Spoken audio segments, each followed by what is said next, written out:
C'est à la mi-janvier que les prélèvements ont montré une présence particulièrement élevée du virus dans les eaux usées du secteur de la rue Jean-Lebaille. Et c'est la semaine dernière qu'il a été décidé d'organiser cette opération de dépistage auprès de la population du quartier.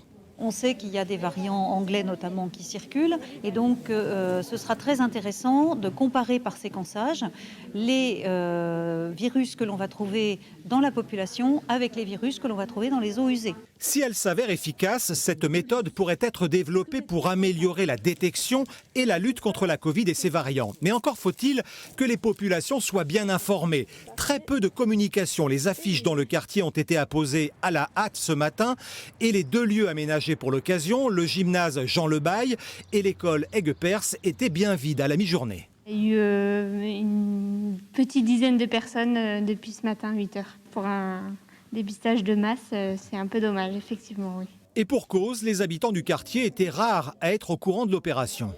Je l'ai appris par mon mari ce matin. Non, j'étais pas au courant du tout. J'ai vu sur les médias qu'il y avait un problème dans les eaux usées de la rue Jean-Lebaille. Donc j'ai dit, allons se faire tester. J'ai appris par ouï-dire qu'il y avait une opération. Je ne l'avais pas vu dans les journaux ou quoi que ce soit. J'ai été prévenu que les eaux usées avaient montré des traces, effectivement. Quand j'ai vu quelqu'un poser les affiches, je me suis dit, ah ben oui, c'est aujourd'hui. Et voilà, je suis venu, j'habite juste en face. Bilan de la journée, seulement 85 personnes ont été testées. Dommage que les différents partenaires, Limoges et sa métropole, la préfecture, le CHU et l'Agence régionale de santé, n'aient pas réussi à mettre au point une stratégie de communication efficace pour avertir les habitants du quartier.